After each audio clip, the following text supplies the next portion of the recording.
para abordar esse tema, o José Eduardo Costas, líder Grupo de Trabalho Aviação Regional da Invoz. Convidamos também o comandante Guilherme de Ribeiro, gerente-geral de operações da Azul Conecta.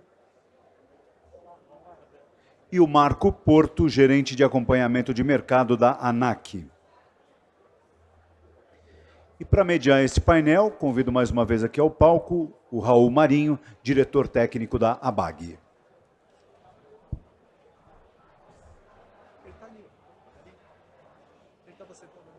Vai.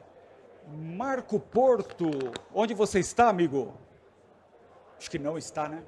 É. Bom, pessoal, eu sou mediador, eu não vou participar dessa primeira etapa, onde os participantes irão fazer suas apresentações e depois eu vou entrar para mediar os debates. Esse assunto ele é um assunto de extrema importância para a ABAG. A aviação regional tende a ser... Marco Porto, seja bem-vindo. A aviação regional tende a ser um dos maiores vetores de crescimento, ou melhor, os maiores vetores potenciais de crescimento para a aviação de negócios no Brasil, até porque hoje não existe. A gente vai debater sobre uma possibilidade. Nós não temos nenhuma definição de aviação regional que existe hoje em vigor, né? Então, é um assunto bastante interessante e espero que vocês gostem bastante do debate. Prestem bastante atenção para fazer perguntas, porque esse é o único debate de 1 hora, ou melhor, o único evento de 1 hora, em que a gente vai ter a primeira meia hora de apresentações e a segunda meia hora de debates. Então, senhores palestrantes, a bola está com vocês. Tenham sucesso, boa sorte e a gente se fala daqui a pouco.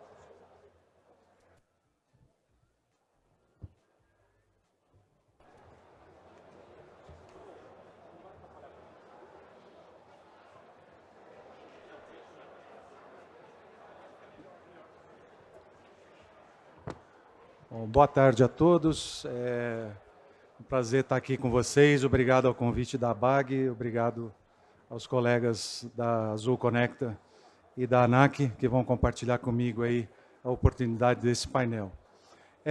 Antes de começar, eu queria falar um pouquinho do Invoz, mas melhor do que eu ficar expressando o que é o Invoz, nós temos um pequeno vídeo de 2 minutos que conta para vocês o que nós fazemos, tá? Antes da gente entrar na discussão da apresentação especificamente, tá bom?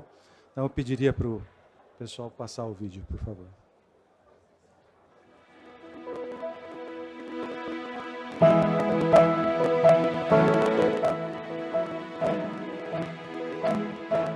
Invoz, Integrando Vozes para o Futuro, é uma associação sem fins lucrativos que reúne pessoas e empresas com expertises diversas, dispostas a somar forças e doar conhecimentos em prol da sociedade.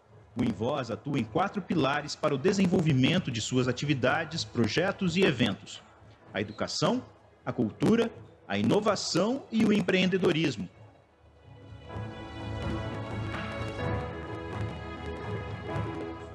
Ao longo dessa trajetória, os associados representaram o Invoz em diversos momentos e contabilizaram 21 projetos que se desdobram em inúmeras ações que atravessam fronteiras e muito nos incentivam a continuar através dos seus resultados significativos.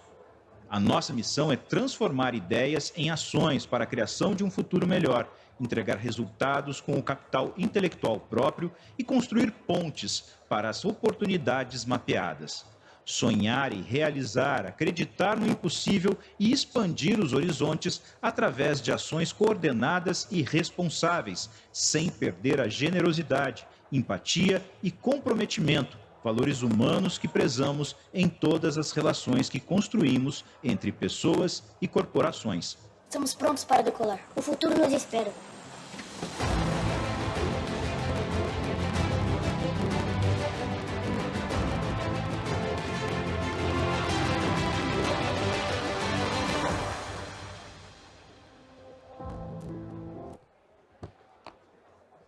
Bom, dentro do Invoz, dentro desses pilares de atuação, nós temos uma encomenda específica do nosso patrono, do engenheiro Osiris Silva, de sempre olhar e procurar desenvolver a aviação regional, que tanto transformou o Brasil, vem transformando o Brasil desde a década de 60, 70, desde a criação do Bandeirante e da criação da Embraer e de tantas outras aeronaves. E dentro do Invoz, então, nós temos um grupo chamado Aviação Regional, onde, então, nós fizemos um trabalho aí ao longo do último ano, de fazer várias entrevistas com academia, com empresas, com operadores, com autoridades, com associações, para tentar entender o que é o ecossistema da aviação regional do Brasil, como ela já foi e que vetores a gente precisa olhar do ponto de vista de plano de Estado, de plano de governo, precisa ser integrado para poder fazer essa aviação que um dia já foi tão pujante e que pode, sem dúvida, voltar a ser. Depois, obviamente, vai ser interessante ouvir o pessoal da Azul Conecta e da ANAC, que com certeza vão trazer várias informações para completar esse estudo. Bom, eu queria passar a apresentação primeiro. Já posso passar aqui? Posso passar aqui? Ah, tá. Joia. Então, eu vou falar rapidamente de algumas coisas que nós identificamos, e esse relatório da aviação regional vai estar disponível no nosso site para download, depois vai ter um QR Code no final, quem quiser olhar, tomar nota, pode baixar e ter acesso ao conteúdo total. Obviamente, aqui em 10 minutos, a gente não vai conseguir passar todos os elementos e discutir todos os elementos que ali estão colocados. Bom, desculpa. Então, essas foram as entidades, os stakeholders que nós entrevistamos, envolvendo autoridades, envolvendo a academia, envolvendo a indústria e operadores, para justamente ouvir o feedback deles com relação a esse ecossistema e o que precisaria ser feito, que vetores, que dimensões precisam ser endereçadas.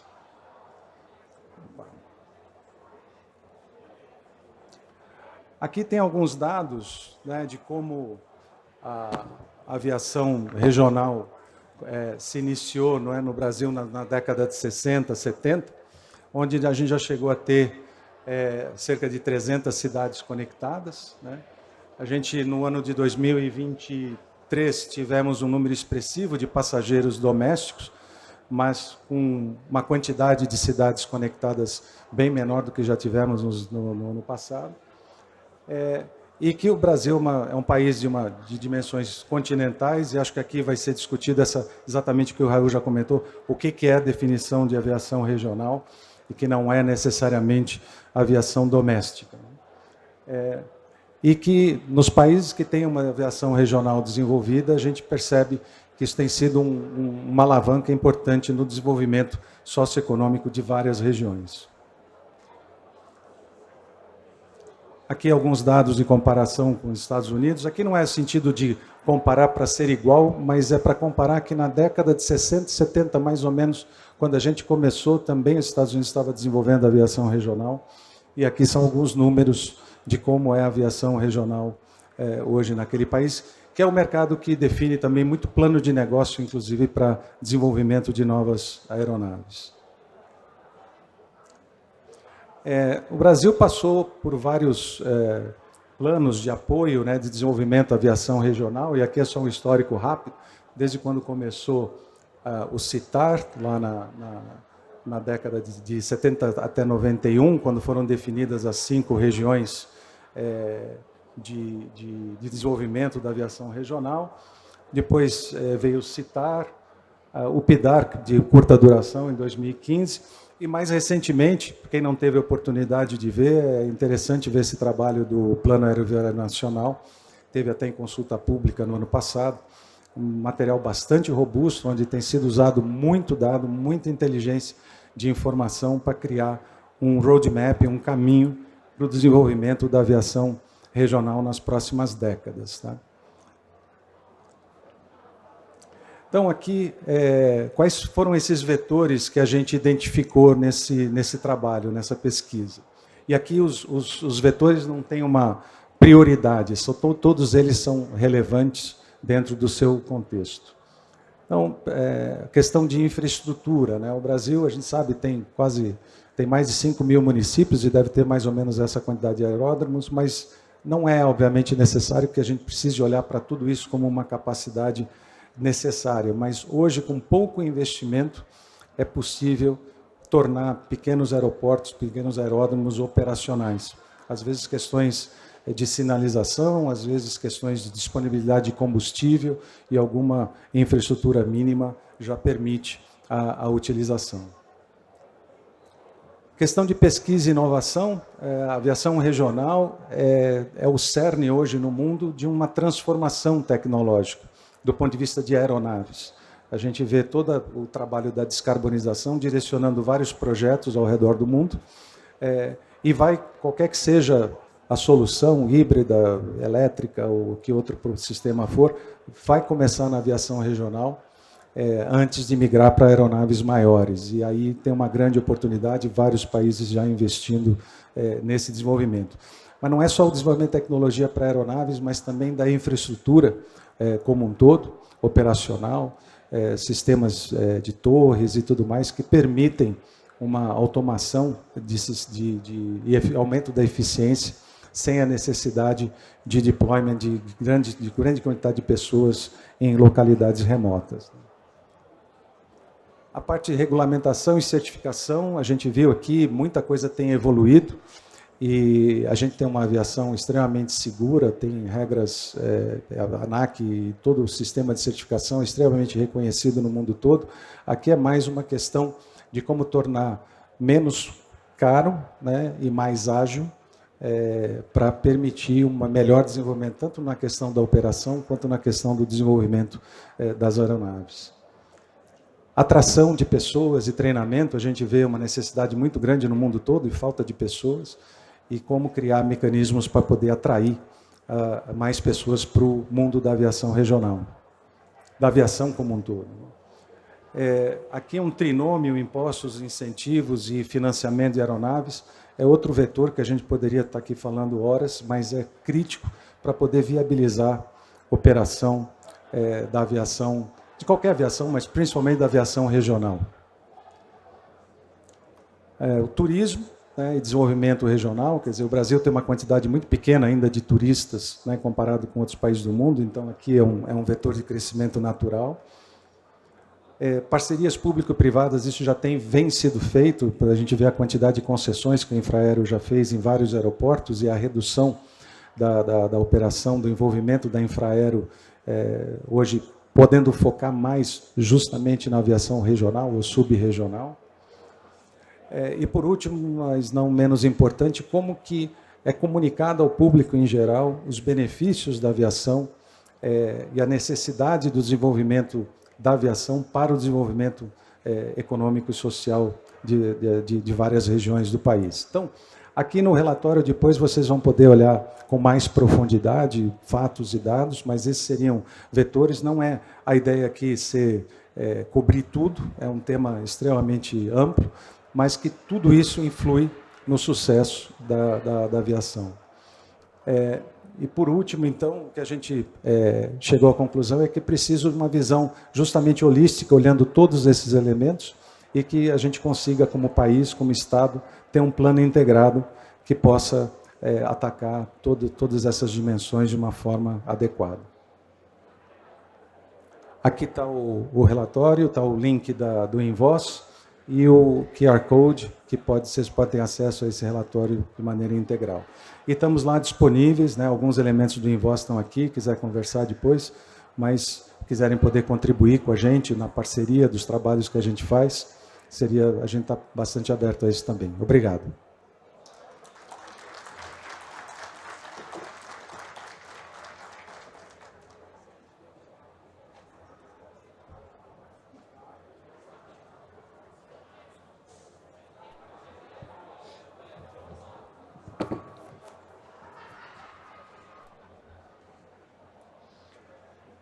Vou usar o dá para usar esse aqui já? Olá a todos, boa tarde. Vim representar aqui a Conecta, que eu acho que muitos já ou voaram ou gostariam de estar conosco nos nossos mais de 70 destinos aí junto com a Azul, unindo tudo dá 151 destinos. E a nossa essência é a aviação regional, é a aviação subregional, que é o tema aqui no nosso painel. O que eu queria trazer para vocês, como objetivo da nossa apresentação, é mostrar o quanto a aviação regional ela é uma fomentadora, uma geradora de oportunidades. Né? E principalmente quando a gente fala da integração nacional, do desenvolvimento de novos negócios, desenvolvimento principalmente das cidades aí do interior do Brasil. E nas duas últimas falas aqui a gente comentou, né, o que é aviação regional, né?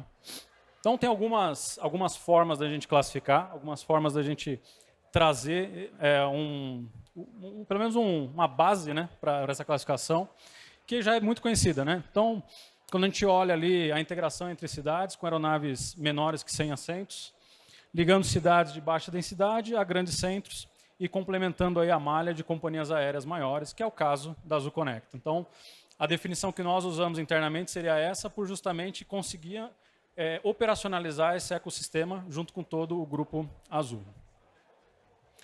E, só relembrando aqui um pouquinho, né, o José relembrou aí os projetos que houveram no passado, o PEDAR, agora o PAN e também o CITAR. Mas essas empresas que passaram pela história da aviação brasileira, todas elas tiveram um papel fundamental em tudo isso que a gente falou até agora, que é a integração, que é trazer o nosso país de uma forma mais rápida, ligando as capitais. Né? Bom, essas empresas não são diferentes do que a Conecta, todas elas estavam ligadas a uma Major Airlines, uma empresa como Varig, TAM e Transbrasil, que a gente sabe que hoje, né, já não estão mais com a gente. Mas só para fazer um comparativo, nos Estados Unidos, no ano de 2022, só na aviação regional e subregional são mais de 1.600 aeronaves. Então, se a gente não tiver a ótica, né, um plano, e não é um plano para 5 anos, é um plano para 30, 40 anos, para fomentar a aviação regional, fomentar as nossas cidades, a gente jamais vai chegar nesses números. Né? Então, faço votos aí que a Conecta cresça, faço votos que outras empresas regionais também cresçam e tragam ao mercado soluções que a gente consiga aumentar essas oportunidades. Né? Hoje a Conecta opera com uma frota de 27 aeronaves, todas elas Cessna Grand Caravan, que é uma aeronave que, infelizmente, né, com a indústria da aviação no geral não tendo fomentado, né, esse perfil de aeronave até 19 assentos, o Caravan hoje é uma aeronave consolidada, uma aeronave que está desde os anos 90, ali, finalzinho dos anos 80, de 89 para 90, e é o que nos faz operar com total segurança essa malha da Azul junto com a Azul Conecta. E aí, só para trazer outros dados aí com relação à nossa aviação regional, hoje, dos 5.570 municípios, nós temos 3.400, arredondando aqui, 3.500 aeroportos registrados pela ANAC, sendo destes 2.900 privados e 502 públicos. O problema aqui, que quando a gente olha, vai na infraestrutura, e aí eu falo pela Conecta, quando nós vamos escolher uma cidade para operar, vai o gestor de operações, gestor, que está o pessoal lá atrás, aí, o gestor de segurança operacional, a gente faz toda uma auditoria em abastecedora, etc., para que esse destino seja viável, seja seguro dentro desse ecossistema. Tá? Então, é um desafio, não é fácil você fazer essa movimentação operacional, né? Mas a gente está sempre tentando novos destinos. Hoje, olhando novos mercados, né, nós temos aí uma previsão de mais 270 novos destinos. Só que para a gente alcançar isso, a gente tem que vencer algumas barreiras. Né? Então, aqui, só para a gente ter uma leve noção, alguns números, esses são números que é uma mistura entre números operacionais da empresa com números de mercado que a gente faz pesquisa. Tá? 60% dos destinos da Azul Conecta sofrem dificuldade com tudo que eu vou comentar aqui. Né? Então, não tem como a gente... O que o passageiro quer? Ele quer chegar de A para B com regularidade, ele quer chegar no aeroporto de uma forma facilitada, menos burocrática, né? E que ele consiga chegar no destino dele. Esse é o principal fator. Né? Como piloto da empresa, a gente fica muito chateado, né? E o Caravan tem essa facilidade de só olhar para trás, você já encontra com o passageiro, com o nosso cliente. A gente fica muito chateado de falar, putz, eu vou ter que alternar. Ou, putz, eu não vou nem sair. Né? Então, isso é o que faz a aviação regional brasileira não se desenvolver. É a falta de regularidade, é a falta de eu conseguir tracionar diversas malhas. Tá? E aí, complementando, né? Só vou dar uma agilizada aqui por conta do tempo. Desses desafios que a gente encontra, né? Infraestrutura básica não é novidade. procedimentos por instrumentos, né? Nós tivemos no Canadá e nos Estados Unidos fazendo um benchmark com outras empresas menores do tamanho da Conecta, e quando eu disse que 60% dos nossos destinos não tem um RNP, deram risada, né? Obviamente com todo o respeito, mas lá qualquer condomínio aeronáutico particular tem um procedimento RNP. Então isso, mais uma vez, não tem como a gente querer crescer se não tiver foco em algumas coisas que são vitais ali para a gente. Eu não estou falando que isso é para a Conecta, isso é para a aviação brasileira como um todo, né? Falta de manutenção em equipamentos. Então, é normal a gente executar uma operação, vai olhar lá o NOTAM, quando tem o NOTAM publicado no horário correto, e aí você tem uma era que não está funcionando, uma informação de vento que não está condizente, ou não está operando, né? Então, tudo isso gera um círculo de diminuição da regularidade. Pesquisa e desenvolvimento para a indústria brasileira. Então, a gente precisa de fomentos. Achei sensacional a sua palestra com os vetores, né, do que precisa ser feito. Está aqui. Investimento na indústria nacional. A gente precisa colocar o nosso país, hoje o dólar batendo aí 5,65, né, a gente precisa ter um investimento sólido aqui dentro do país. Tá? Combustível, né, então combustível só exemplo, a gente paga no Sudeste, estou pegando uma média geral, R$ 4,50, eu vou para um destino subregional no interior do Brasil, R$ 14,00. Sem palavras. Né? Balizamento noturno. Né? Como que eu opero? O que o passageiro quer? Lembra? Regularidade. Ele quer muitos. Eles querem sair de manhã e chegar à noite no seu destino. Ele faz uma reunião na capital e volta. No Amazonas, ele faz uma consulta médica e volta. Eu não consigo voltar com ele. Aumenta o custo dele. Ele vai ter que pernoitar na cidade, etc. Ele acaba pegando uma lancha, um barco e fica 18 horas no Rio, porque pelo menos ele vai ter o retorno, né, à sua cidade. E fora restrições de horários, a gente precisa lembrar que o aeroporto ele precisa ser administrado para a sociedade. Se o aeroporto está lá, ele não está à toa, ele está ocupando um espaço físico, ele está ocupando um terreno muito valioso, né, em todos os sentidos. Né? Então esse aeroporto ele precisa operar nos horários que a gente necessita de voos. Não adianta você colocar uma rádio que opere 3, 4 horas por dia. Tá? Aqui são dados Conectas que a gente mapeia a nossa operação mensalmente. Então, basicamente, só para vocês darem uma olhada, nossos problemas, 53% sem abastecimento. Ou seja, e a Conecta opera na linha. Né? Nós operamos 9 assentos. É comum, destinos da Conecta, a gente reduzir para 6 ou 7 assentos para venda, porque eu preciso carregar combustível para chegar no meu destino. Aqui algumas das cidades nacionais que a gente opera. Vou passar rapidamente aqui só para a gente ter a noção dos mais de 70 destinos só da Conecta e 151 do grupo inteiro azul. Né? E para que a gente vença, que a gente ganhe regularidade, hoje a Conecta consegue atingir 90% de regularidade porque a gente soa todo dia. Né? Não é fácil. A gente investe muito em tecnologia. Então, tecnologia é para a formação de pilotos. Afinal de contas, né, o nosso mercado ele carece de novos profissionais bem preparados, profissionais que estão aptos a assumir uma aeronave comercialmente. Aqui exemplos dos simuladores que a gente opera, tanto nos Estados Unidos quanto no Brasil, para justamente ganhar essa agilidade e ter um pouco de competitividade, né, para que a gente consiga ter essa abrangência nacional. E aqui é só um número bacana para trazer para vocês, mas esse é azul. No final do ano passado, com alguns dados aqui atualizados, a gente passa de 14 mil tripulantes. Tripulantes, para nós, são todos os funcionários, desde aeroviários a aeronautas. Né? Então, 14 mil tripulantes internos, orgânicos, né? Mais os indiretos, aí passam de 18, 20 mil pessoas trabalhando para essa marca. E só no ano passado, nós fizemos 990 processos seletivos de tripulantes técnicos, piloto e copiloto. Tá? E esse ano, a gente continua com turmas abertas para a Azul Conecta, e ano que vem também tem mais novidades. Tá? Então, hoje a Conecta opera com 160 tripulantes e 2.300 no grupo como um todo. Obrigado a todos, tem 15 segundos aí, mas gostaria de trazer essa mensagem, né, de como que uma empresa consegue, nesses desafios todos que a gente falou, tentar se enquadrar e conseguir atingir novos mercados. Muito obrigado.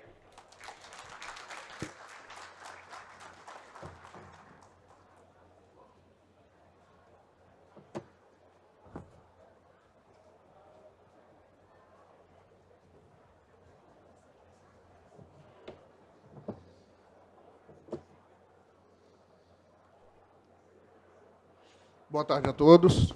Primeiro eu queria agradecer ao Raul pelo convite para estar aqui hoje, né?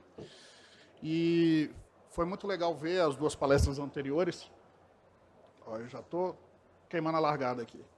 Vi as duas palestras anteriores, realmente a aviação regional é um desafio enorme, tanto no ponto de vista de desenvolvimento das regiões, quanto do ponto de vista até de acessibilidade mesmo, né? O pedido para mim foi para tratar um pouco dessa questão do conceito de aviação regional, né? Se a gente pegar o PEDAR, deixa eu passar para frente aqui se a gente pegar o PEDAR antigamente ele trazia um conceito que é Alô? O PEDAR antigamente ele trazia um conceito que era o seguinte: se a operação fosse na Amazônia Legal, abaixo de 800 mil passageiros por ano, seria considerado como um aeroporto regional. E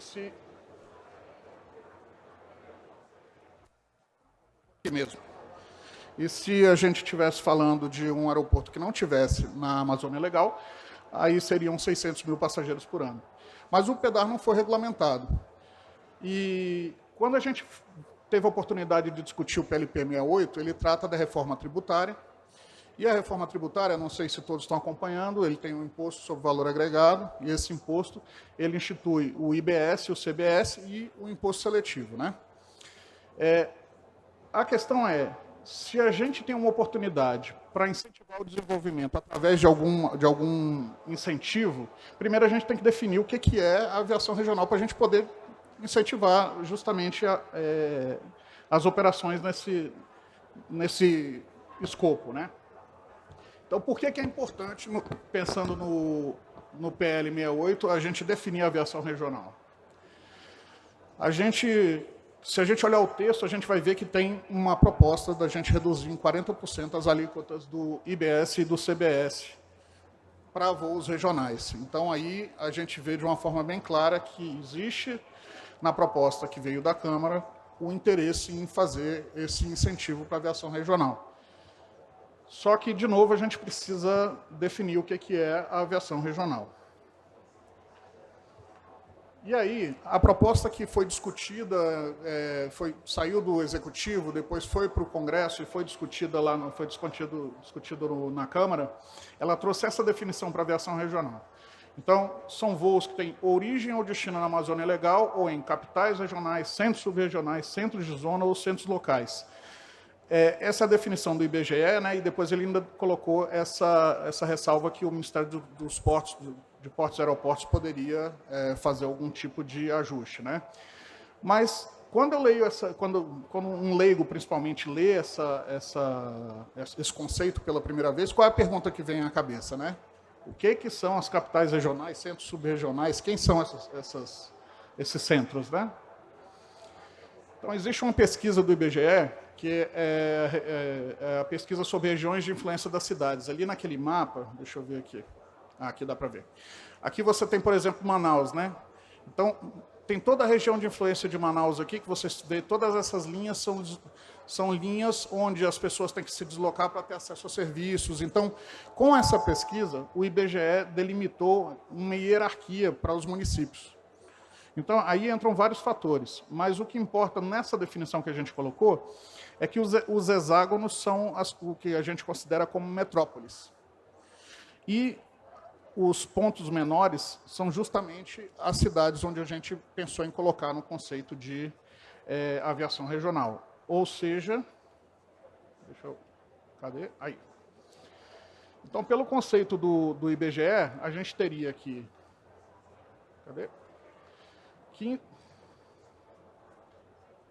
teria 15 metrópoles e teria 4.884 municípios. A gente sabe que tem 5.570, mas o que acontece? Vários não entram dentro dessa classificação, por isso que só tem esse volume.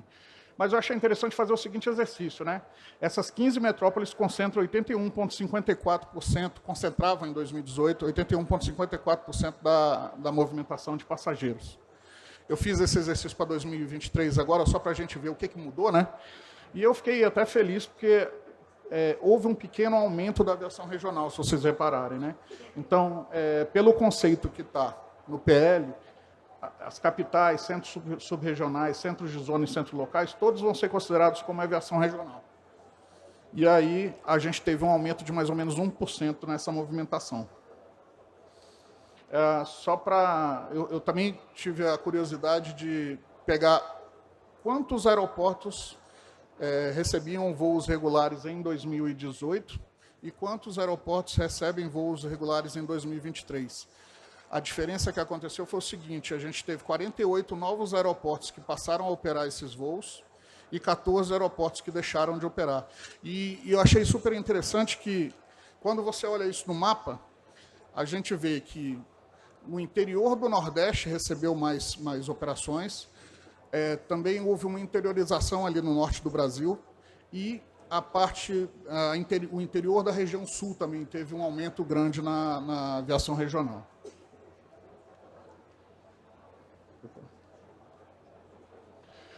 E agora, quem são essas cidades, né?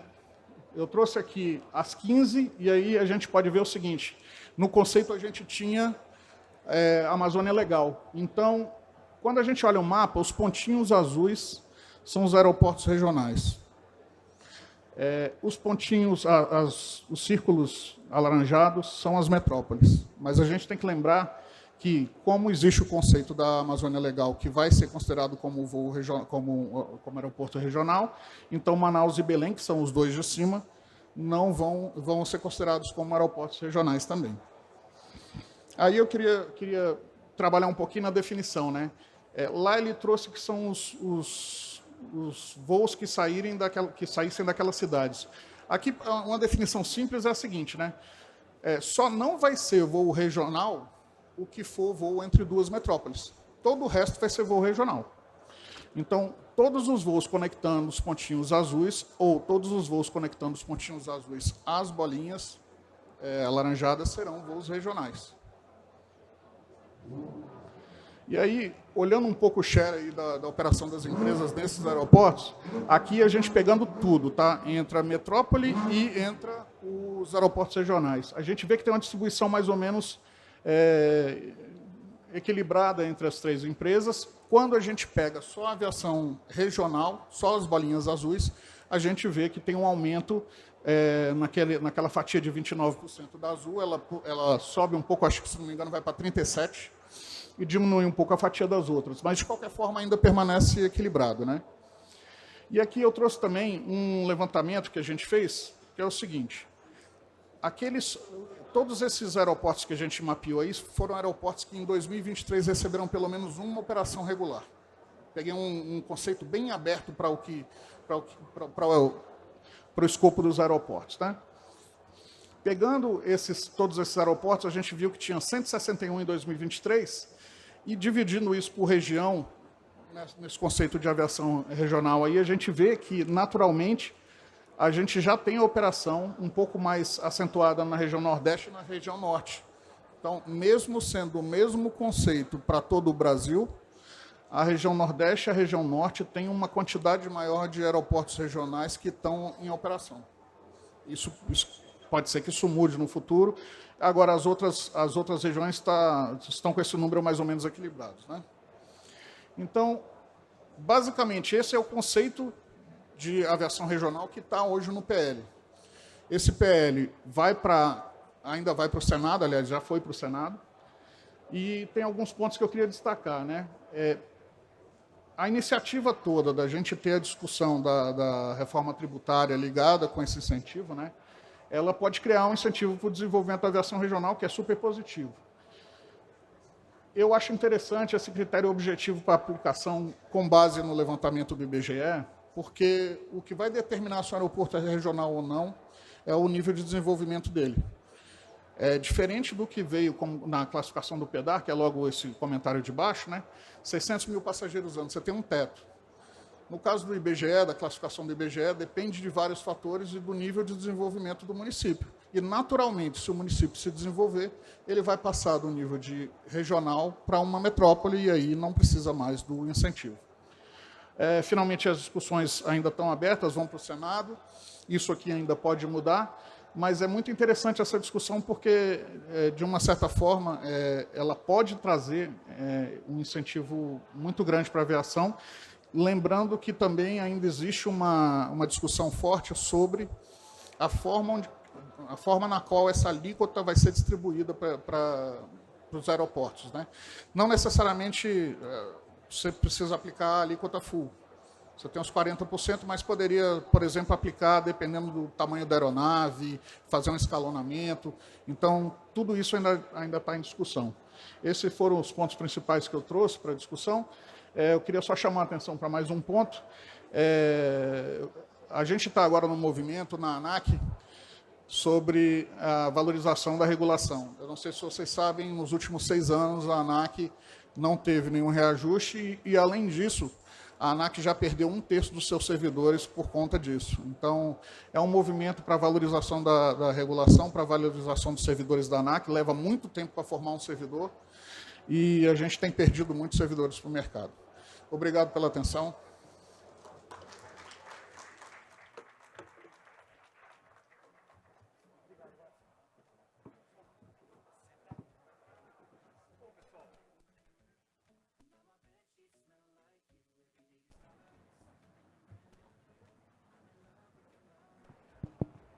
Bom, pessoal, essas apresentações é só para fazer um aquecimento para o que realmente interessa, que é a parte de debates. Então, vocês fiquem à vontade para levantar a mão, a gente leva o microfone onde vocês estiverem para fazer perguntas. E se ninguém tiver pergunta, eu peço a licença para eu fazer, porque só eu acho que preencho essa meia hora, se precisar. Como eu disse no início aqui, a aviação regional é um assunto de muito interesse para a BAG. Muito interesse mesmo, porque é exatamente o foco da aviação regional, ou melhor, o que vai mover a aviação regional são os aviões de pequeno porte que atendem as pequenas localidades. É assim no mundo inteiro. Pode variar se são 19, se são 30, se são 70, 70 poltronas, né, para passageiros em cada aeronave. Isso tem um monte de coisa que varia, mas sempre são pequenos. Na verdade, estudando a aviação regional, particularmente a dos Estados Unidos, que é muito conhecida, né, mas tem um programa de aviação regional na Índia que é muito interessante mesmo. Ele promove um acordo entre governo federal, estadual, municipal, operadores aéreos, operadores aeroportuários. Cada um entra com um pouquinho, né? E com isso eles conseguem viabilizar o DAN. O DAN é uma sigla que no idioma local significa aviação para todos, uma aviação em que todos podem voar. Por quê? A Índia ela tem regiões que são muito mal servidas pela aviação, ou não servidas. É uma região que tem muita floresta e etc., muito afastada, seria o equivalente à nossa Amazônia.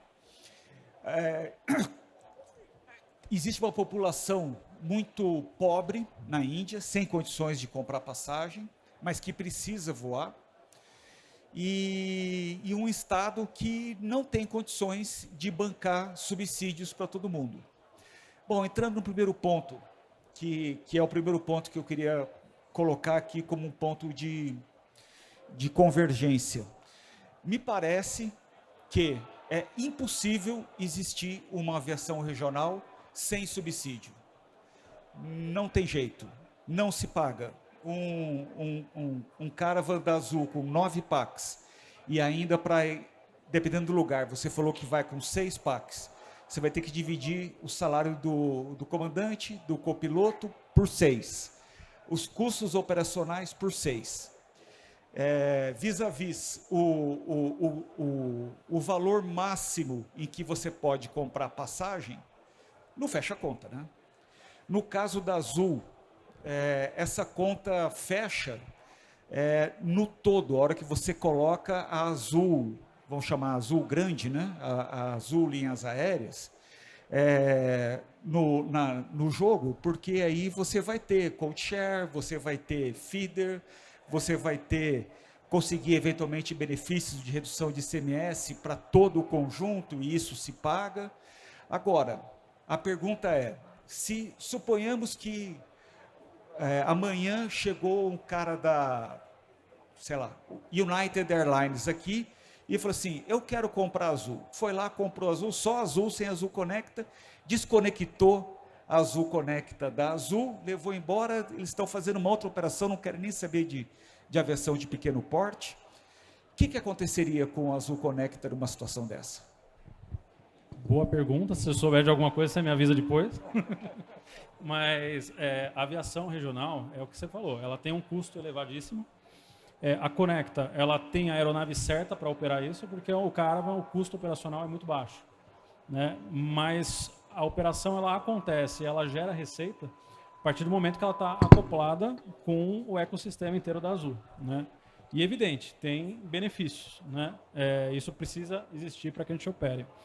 Porém, a gente tem algumas operações, como a ponte aérea, aqui Jacarepaguá-Congonhas, né? Congonhas-Jacaré, que por ter regularidade, são 14 voos diários ligando as duas cidades. Isso gera mercado.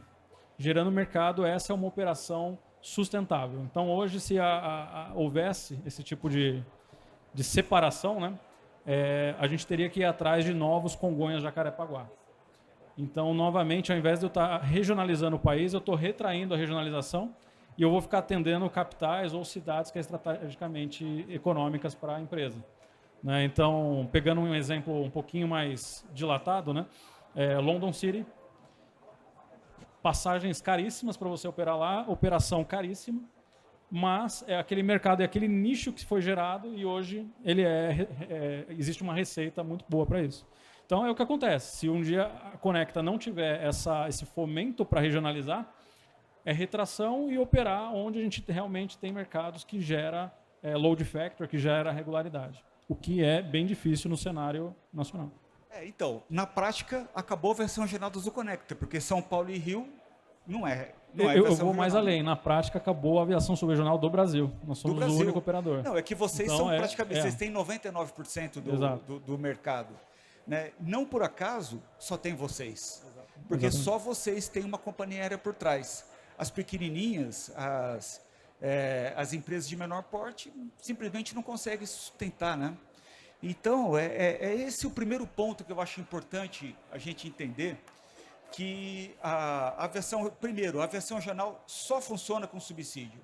Ah, mas subsídio, a gente passou dessa fase, nós estamos agora numa economia liberal e quem não tiver competência não se estabelece. Pô, você quer um país mais liberal do que os Estados Unidos? E a aviação regional americana funciona com subsídio, né? Só funciona com subsídio. Aliás, a aviação regional do Brasil, quando existia, só funcionou com subsídio. E em qualquer lugar do mundo é assim, na Austrália é assim. E, enfim, não tem jeito de você fechar a conta. Então, assim, esse é o primeiro ponto que eu acho que tem que ficar claro. Só um ponto, Raul. Eu acho assim, a aviação regional e o subsídio, elas têm que caminhar juntos, mas o subsídio também não precisa ser eterno. Então, esses vetores que o José mostrou, que a ANAC mostrou como uma forma, né, de operacionalizar, a Conecta vem trabalhando muito em projetos de inovação na parte da eletrificação, etc., que obviamente vai precisar de algum subsídio para que isso seja fomentado, e um certo dia, talvez, a gente chega numa aviação até 19 assentos economicamente viável para o nosso país. Mas, para isso, tem que ter todo esse fomento. Bom, já que a gente entrou na palavra subsídio e temos aqui um representante do governo, vamos conversar sobre esse assunto um pouco mais. A gente está falando aí, você falou do PLP, reduz 40%, ou 60%, 40% do imposto, o que é bom, mas, assim, pelo que eu fiz de conta, não fecha a conta ainda, né? Estudando o UDAN, né, que é o programa indiano, lá também tem uma redução tributária importante para fechar a conta, mas também tem a isenção de tarifas aeroportuárias, ou uma redução muito grande de tarifas aeroportuárias pelos operadores aeroportuários, uma redução das tarifas de navegação e comunicação pelo equivalente ao DSED lá, os governos municipais contribuindo com manutenção de aeroportos, os governos estaduais contribuindo, de novo, com redução tributária. Enfim, tem um monte de gente ali contribuindo, com cada um dando um pouquinho para viabilizar o negócio. Aqui, pelo que eu vi até agora da reforma tributária, a gente viu essa redução desses impostos da reforma tributária, mas nada mais além disso. Já existe em alguma esfera do governo, TANAC, SAC, Ministério da Economia, enfim, em algum lugar as pessoas estão pensando num projeto um pouco mais amplo do que esse? Bom, eu entendo que o Plano Aeroviário Nacional foi um começo dessa discussão toda, né? Existem várias iniciativas na própria ANAC e nos últimos anos a gente tem trabalhado bastante para diminuir um pouco as barreiras para atrair novas empresas para operar e para reduzir custos, principalmente, que eu acho que é o maior problema que vocês têm, provavelmente, é custo. Então, a preocupação da ANAC, no momento, é mais nessa questão de redução de custo e facilitar a operação da empresa do que necessariamente subsídio, porque a própria ANAC não trabalha com essa política pública, né? Seria uma questão de discussão do Ministério de Portos e de governo mesmo, né? Mas, assim, eu entendo que, dependendo do nível do município, você vai ter um tratamento diferente. Tem municípios que talvez sejam economicamente viáveis a partir do momento que você reduz um pouco mais os custos. Agora, tem outros que são questão de acessibilidade. Aí, nesses casos, eu acho que é uma situação muito mais sensível. E aí, nesse caso, cabe uma discussão um pouco mais profunda dessa questão de subsídio. No princípio, eu acho que o primeiro passo seria trabalhar na redução dos custos, mas isso, nos últimos anos, a gente tem visto que eles têm subido muito, né? Eu queria até perguntar, na hora que você estava falando, o que te incomoda, quais são os principais custos que a Azul Conecta tem? Você vai ter combustível, você falou que você opera com R$14 lá na ponta, né? Judicialização, você também tem muito problema com judicialização. Eu queria tentar entender um pouco melhor como é que é essa estrutura de custos aí que vocês têm. É bem complexo, né? Vou tentar resumir em poucas linhas, né? Mas hoje, nossos principais custos, além do combustível, você tem o custo da operação, porque hoje a gente precisa sair de um aeroporto, de uma metrópole, para um lá na ponta, né? Então, no da metrópole, eu tenho custos que, para a nossa operação, eu preciso ter uma regularidade muito alta para ele ser diluído. Começar com handling. Né? Hoje, se você tem uma operação de handling no aeroporto de Congonhas, vou usar como exemplo, no passado nós tínhamos que ser, assim, pela própria a administração aeroportuária, utilizar serviço de pushback. Então a gente fez um trabalho para que em Congonhas a gente tinha uma simples marcação horizontal e você ter toda a parte de safety apurada.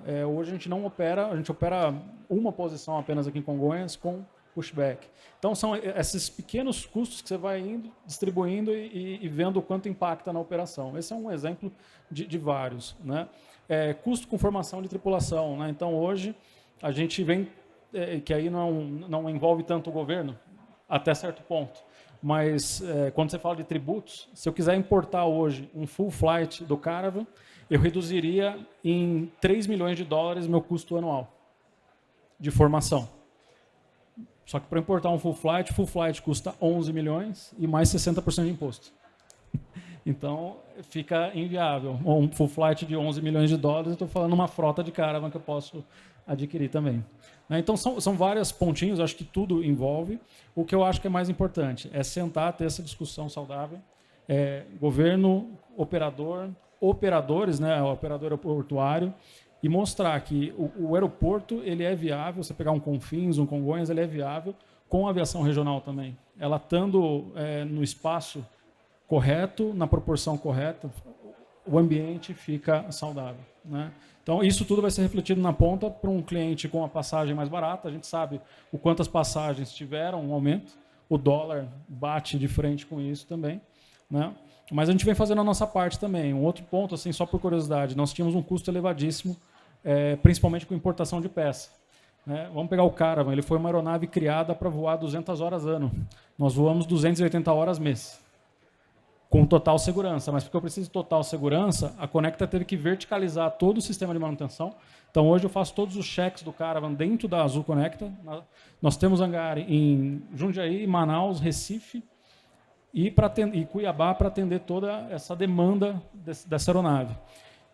E muito de negociar com a própria fabricante, a gente conseguiu aumentar o estoque nacional de peças para essa aeronave. Então, consequente, a gente derrubou também o custo aí. Então, é um trabalho conjunto. Eu acho que assim, a gente tem que ter o quê? Plano de ação, plano para a aviação regional, subregional. E ouvir todas as partes dela. Eu acho que aí sim a gente consegue ter outros operadores. Ficaria feliz de ver outras Azul Conecta sendo criadas, né? Isso é importante. Só complementando, quando você estava comentando da questão do subsídio, que não é uma coisa que precisa para sempre. Eu acho que uma vantagem que a gente tem hoje, comparado com 20, 30 anos atrás, é o acesso a dados, né? A transparência a várias questões. Então, às vezes, por exemplo, se você está operando num lugar que não tem o combustível, isso é mapeado, isso é visível. A questão da importação de peça, a questão, por exemplo, eu vou financiar uma aeronave nova que tem um custo de operação menor, ou vou continuar voando com um avião mais antigo, que o custo de capital é menor, tal, no que isso impacta na viabilidade da operação. Você vai falar, pô, Zé, mas aí é muito customizado para cada um.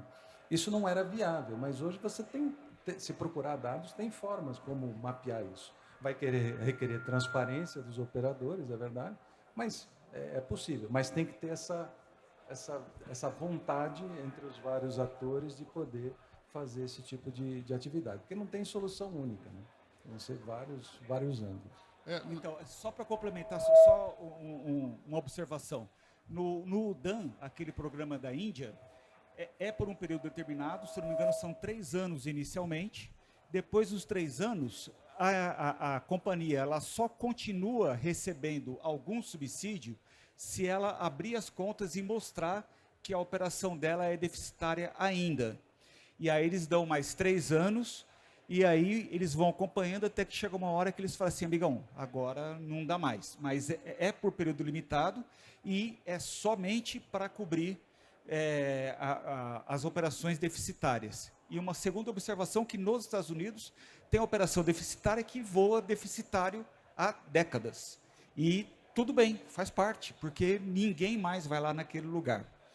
Mas, sem querer cortar, já cortando, né, que você iria dizer, Marco, você mostrou um mapa com uma figura que eu achei um pouco preocupante, da definição de aviação regional. Então, o que for de cidade da bolinha azul para o hexágono laranja, ou entre bolinhas azuis, naquele mapa que você mostrou, é aviação regional. Então, por exemplo, um voo da Latam, com o Airbus 320, saindo de São José do Rio Preto e vindo para São Paulo, ele é uma aviação regional e, portanto, tem direito à redução tributária? É isso mesmo? Segundo o que está no PL, sim. Não é a definição da ANAC, é uma definição do Congresso. Segundo o que está no PL, sim.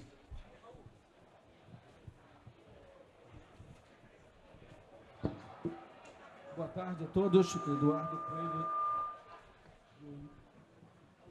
Coelho, Eduardo Coelho do Invoz.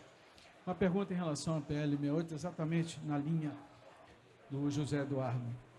Eu acho que o último, se eu não me engano, o último slide, a última linha, mostrava que voos entre capitais não seriam considerados regionais, é isso? Nem todas as capitais, né? Entre aquelas 13 metrópoles, na verdade, né? Ok.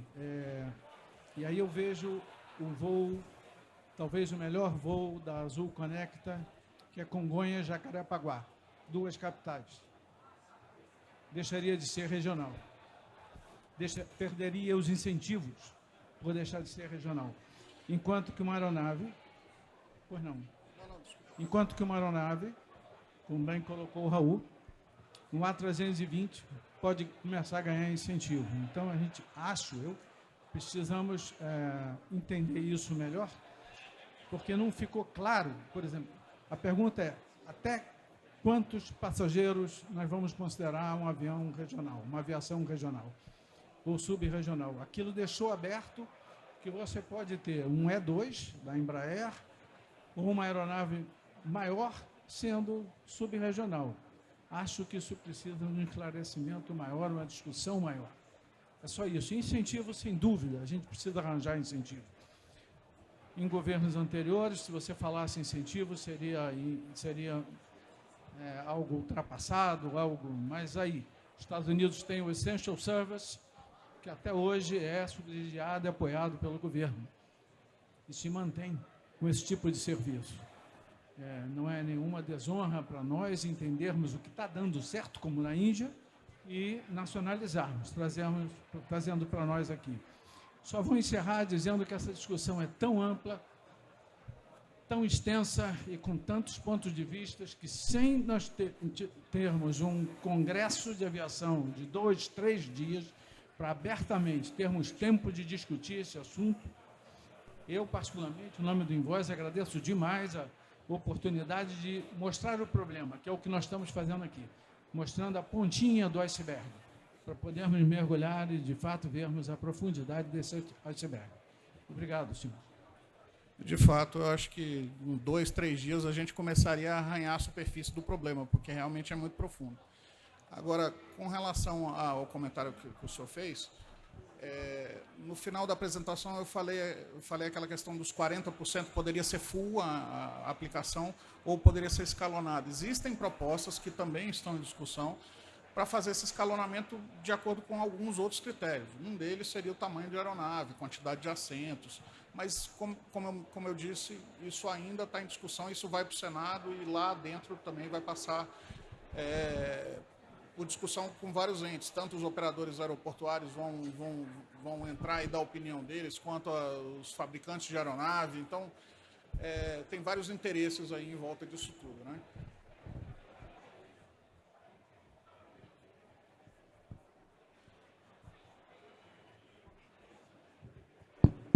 Eu acho que eu acho que o ponto é definir o que merece e o que não merece subsídio. Então, assim, se a gente prosseguir com essa discussão e a lei for aprovada nesse sentido, de que um voo Rio Preto, São Paulo, com Airbus 320 tem que receber incentivo, vai ser, enfim, não vai ser, né?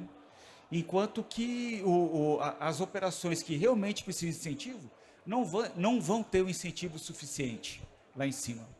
Então, esse é um ponto.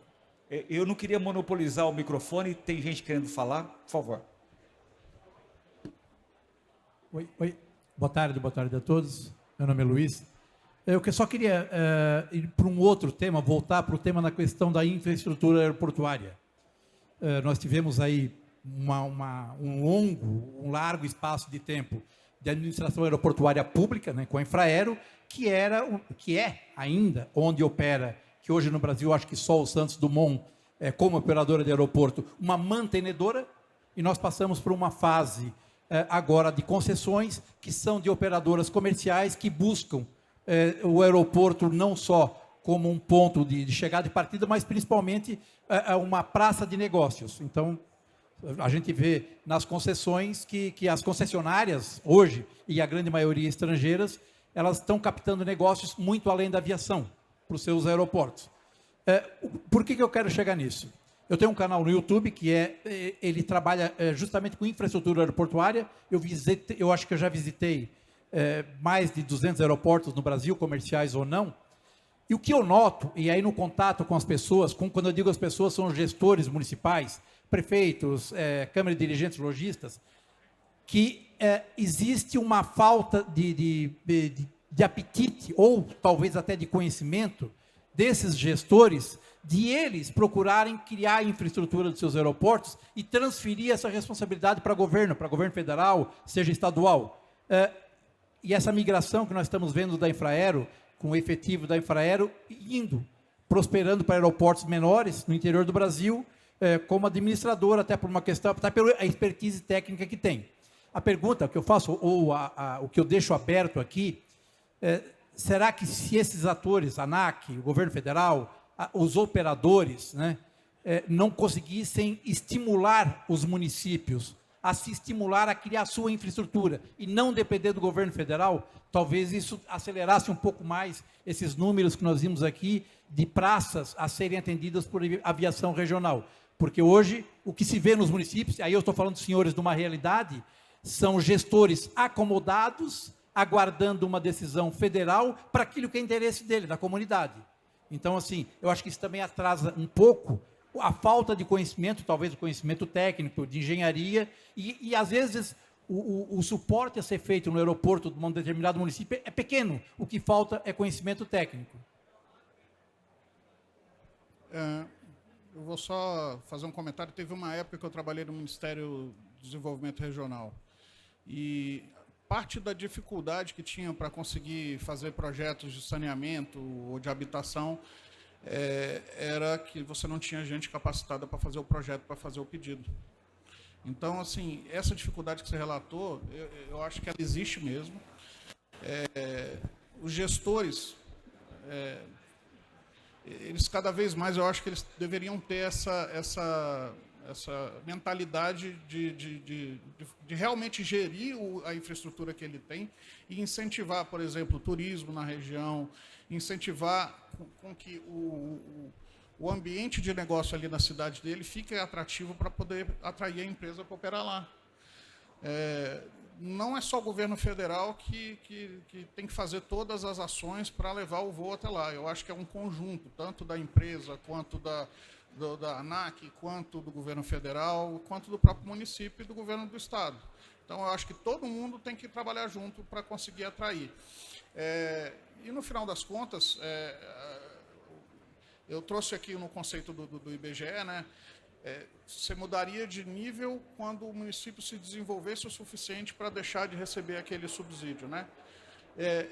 Eu acho que não necessariamente só por conta de receber o subsídio você deveria se empenhar para mudar o nível, sabe?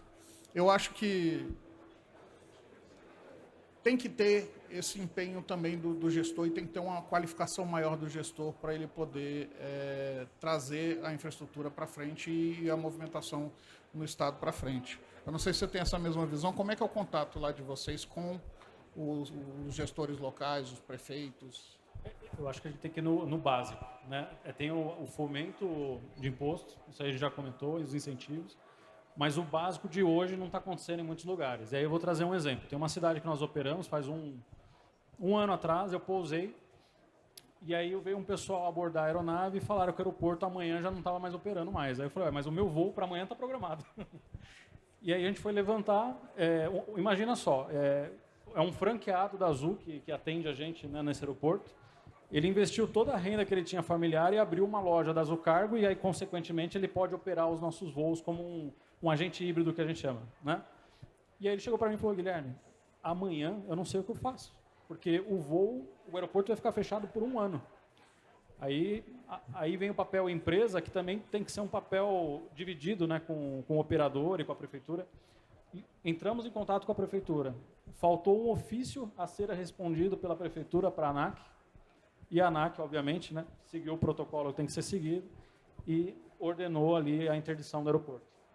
Então, assim, foi um e-mail não lido pela prefeitura e aí mostra o quanto que essas cidades menores não têm a capacidade de gerir ou de desenvolver pessoas para gerir esses aeroportos. Eu não vejo problema uma prefeitura administrar um aeroporto, mas eu vejo o problema a prefeitura não ter uma pessoa que saiba o que é um aeroporto. Essa é a essência. Então, o que eu falo, assim, que a gente precisa dar um passo atrás é olhar sentar numa roda, seja 3 dias, seja vários fóruns, mas é mapear. E a gente tem dados, né? A gente sabe disso, né? Todas as áreas pesquisam. Mapear o que é a essência, tentar corrigir essa essência que tem hoje de ferramenta, mas principalmente fomentar que esses operadores, principalmente aeroportuários, saibam o que é operar um aeroporto, o que é ser competitivo no ambiente aeroportuário. Tem aeroportos que criam regras que a gente olha e fala, não, mas peraí, é Congonhas, você está escrevendo? Aí você vai olhar assim, não, é uma cidade no interior escrevendo uma regra que impacta toda a operação, né? Ela dificulta uma operação. Então, acho que é isso. Nós, como operador aéreo, estamos abertos sempre a desenvolver a aviação. Então, sempre abertos a escutar tanto a reguladora quanto os operadores aeroportuários. E a gente espera que esse ciclo seja sempre mantido. Mas, principalmente, complementando o que o Luiz falou, falta muito pessoas capacitadas, né, para tocar esses tipos de necessidades. Acho que tem uma pergunta ali, Raul. Boa tarde, Michel. Voltando a falar sobre subsídios, então, eu vi ali naquela exposição sobre o que seria a aviação regional. E também não me chamou só a atenção sobre a parte daqui de, exemplo, Congonhas, Jacarepaguá. mas outros lugares também, como seria esse exemplo, Congonhas, Foz do Iguaçu, ou Guarulhos, Cascavel, que são regiões no sul muito bem desenvolvidas e que a população pode pagar a passagem. Então, gostaria de saber se nessa parte do subsídio do governo, ele não deveria estar focado principalmente nas condições do passageiro conseguir pagar a passagem. E também no local, também em locais que têm pouca atratividade. Exemplo, eu posso pegar aqui, creio que a Azul opera lá, Tabatinga, interior do Amazonas. É um local de difícil acesso, que as pessoas que estão lá, geralmente estão lá motivadamente por uma parte de defesa, entendeu, do país, e estão lá geralmente a trabalho. E a população que está lá, que geralmente utiliza a aviação para se deslocar até Manaus, geralmente é por conta de consultas médicas ou de outros problemas e que não tem condições de pagar. E que seria, no exemplo ali que o colega deu, seria talvez uma operação que se estenderia por muitos anos, por essa falta de atratividade de chegar no local. Então, eu queria saber se teria essa condição de mudança de métrica e de aumento aí do subsídio nessas áreas. Bom, quem define a métrica, só para deixar claro, não é a ANAC especificamente, né? A gente acompanha as discussões lá no Congresso e a gente participa e coloca a nossa opinião lá, né? Existem várias formas de fazer esse subsídio. Eu lembro que antigamente foram eleitos cerca de 170, 200 aeroportos regionais, de acordo com o estudo que a SAC fez há um tempo atrás. Aí teve uma discussão de subsídio em cima desse critério. A gente pode ter vários critérios para a definição do que seria a aviação regional. O que eu trouxe para apresentar aqui hoje é que é o que está em discussão agora. Quer dizer que esse vai ser o que vai ficar? Eu não sei, mas é o que está na mesa agora. Só complementando, só um minutinho. A aviação regional, no princípio, quando começou lá nos Estados Unidos, aqui, o principal objetivo era o desenvolvimento socioeconômico da região. Então, em tese, você está correto. Quer dizer, a aviação regional deveria promover isso e, à medida que a renda aumenta, poderia ter outros tipos de tarifas e tudo mais. A questão é justamente como fazer a conta fechar para o operador privado poder operar rentavelmente nos lugares de baixa renda. Porque nós não estamos falando aqui de uma operação do governo, nós estamos falando da iniciativa privada poder ter uma operação que fecha a conta. E aí entender o que faz parte do custo e o que pode ser, de alguma forma, aliviado. Esse acho que é o grande desafio.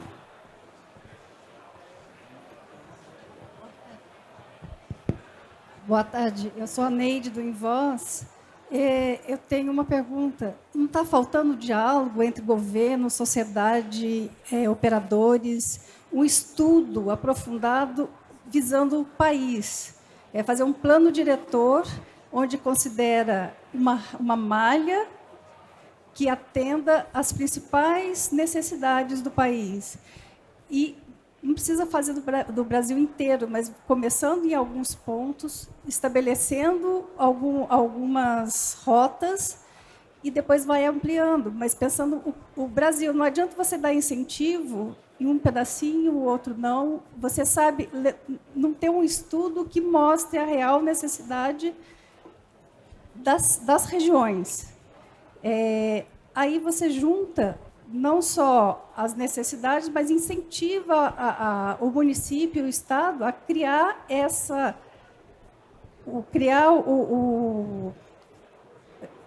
trazer a população para usar esse meio de transporte. Existe o Plano Aeroviário Nacional, né? O Plano Aeroviário Nacional, ele fez um mapeamento, e ali a gente tem um mapeamento da matriz OD, a gente tem um mapeamento da demanda. E ali a gente tem algumas projeções de crescimento que a ideia era que as empresas utilizassem isso no seu planejamento para poder explorar essas rotas. Agora, eu acho que cabe sim, até um certo limite, eu acho que você está certa, essa discussão tem que ser aberta, tem que ser mais aberta, mas dentro do Congresso houve espaço para isso ser feito junto com lá dentro da Câmara dos Deputados. E agora vai continuar aberto para discussão junto com o Senado. E essa discussão, teoricamente, é para ser a mais ampla possível, porque nós estamos falando da criação de uma lei. Então, a última frase que eu trouxe é: ainda está aberto, ainda está sendo discutido. Eu acho que cabe qualquer uma dessas colocações, eu acho que cabe a gente juntar e sentar todo mundo e discutir. Mas isso tem que ser proposto via Senado agora, né? Porque isso está tramitando lá. Não está na mão da ANAC ou na mão do Ministério de Postos, está no Senado.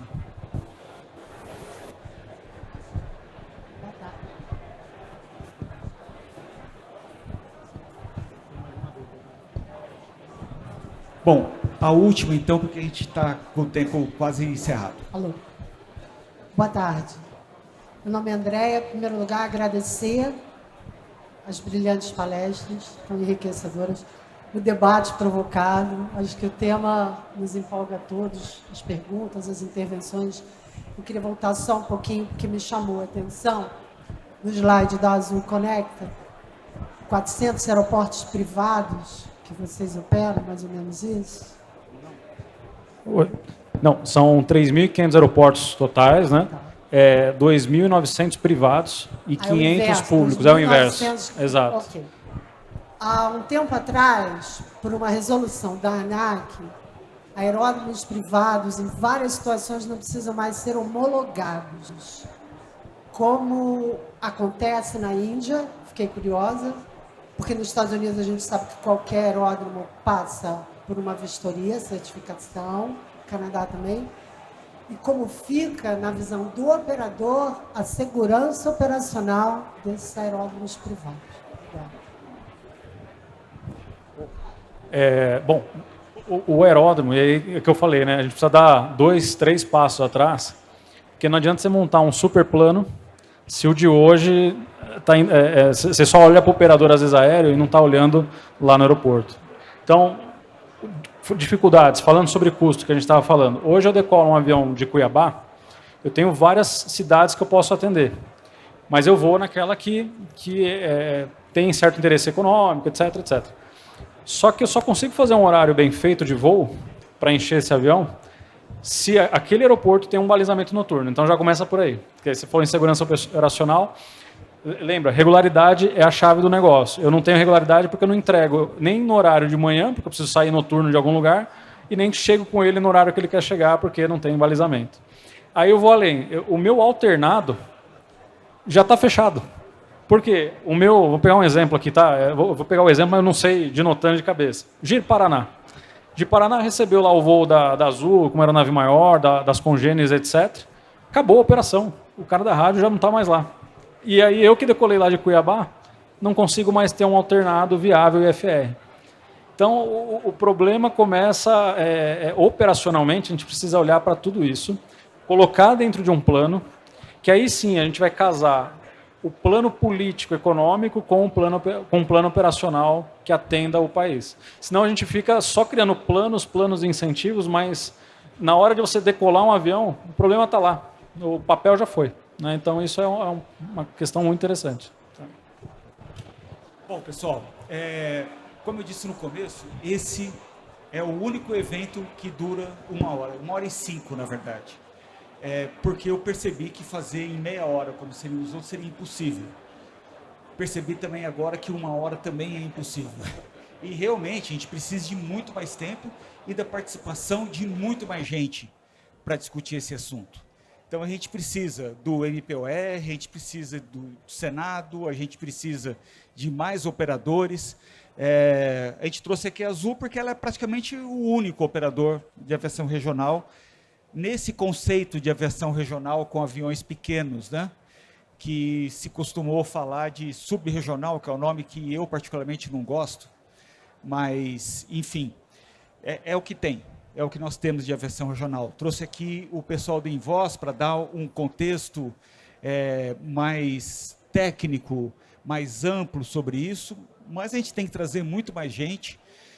Eu vou propor ao Conselho de Administração da BAG a gente fazer um evento só sobre esse assunto, acho que a gente pode fazer junto com o Invoz também, e convidar todos os players para a gente passar alguns dias discutindo, porque é o que você falou, a janela está aberta agora, e se a gente não fizer nada, ela vai fechar e vai começar a dar subsídio para o cara trazer, da Latam, trazer passageiro de Airbus de Rio Preto para São Paulo, que isso já aconteceu no passado. A TAM, como a gente sabe, ela se construiu em cima desse tipo de brecha regulatória para conseguir se viabilizar. Quando a gente tem outras questões, como, por exemplo, a aeroportuária, a gente participou da criação desse novo PAN, que na verdade não existe, né? Ele foi para consulta pública, não voltou, não está publicado, então formalmente ele não existe. Mas a gente participou e com o kit ABAG, que está lá, que é muito parecido com o kit azul, que é cerca, pavimento, balizamento noturno, biruta iluminada, é o básico do básico. Na Conecta, nós temos um estoque de biruta para não parar a operação, porque a gente já teve casos que o operador não foi célere no processo por X motivos, né, de colocar a biruta. Aí nós temos a nossa biruta, a gente manda para o operador. Porque Pois é. Porque, mais uma vez, impacta na regularidade. Pois é, eu não entrego. Uma biruta custa quanto? É o custo.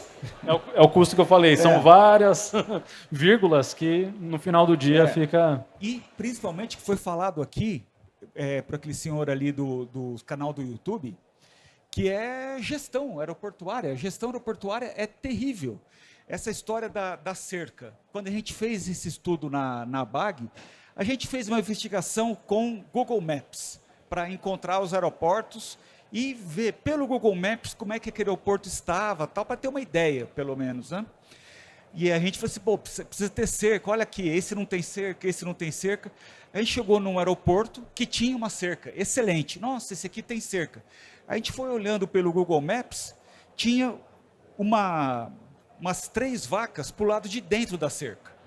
Ou seja, o operador aeroportuário ali usava a cerca para a vaca não atravessar a rodovia que ficava em frente, mas ela ficava para o lado de dentro do sítio aeroportuário, quer dizer, enfim, tem cerca, oh, que bom, mas não tem gestão, não tem a gestão, o básico do básico, que é alguém para falar assim, a vaca tem que ficar para o lado de fora da cerca. Talvez fosse a vaca do prefeito ou enfim, que estava lá, né? E sem gestão, eu acho que a gestão é um dos principais fatores os principais pontos fracos nossos, né? Bom, pessoal, eu sei que tem muita coisa para a gente falar, tem muita gente com pergunta, mas o objetivo foi esse mesmo, foi mostrar que a discussão é muito mais ampla, muito mais importante do que querem crer as autoridades, o Senado, etc. A gente precisa aproveitar esse momento, essa janela, para levar essa discussão à frente, porque é um assunto importante para o país, não é um assunto importante só para a aviação. É para o país, é para o lugar lá no interior da Amazônia que o cara leva 3 dias de barco para chegar no hospital e senão o cara morre. Enfim, num país como o nosso é fundamental, como é para a Índia, como é para os Estados Unidos, como é para o Canadá, como é para a Austrália. Não tem jeito de deixar passar, da gente ficar nesse hiato da aviação regional que a gente está há 20 anos. Né? Queria agradecer a participação de vocês. Vocês vão ser convidados, muito provavelmente, para a gente prosseguir com esse assunto. E obrigado. Obrigado mesmo por participarem e a plateia, especialmente os que fizeram perguntas.